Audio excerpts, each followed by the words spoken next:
how to create random dummy data for survey in Excel. Hello everyone, this is Sabrina here to help you today. So without any further ado, let's get right into the video. So first, open your Excel sheet or your spreadsheet. Then select a cell.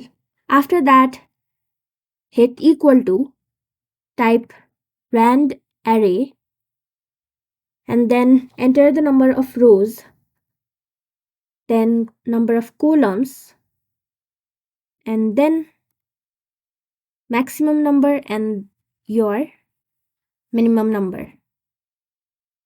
Hit enter. So if this problem occurs, try doing again without using the maximum and minimum number. So as you can see, here we have this random survey data in our Excel sheet. So that's it. Thank you for watching this video. Make sure to like, share and subscribe to our YouTube channel. If you got any questions, comment them down and I'll catch you in the next one.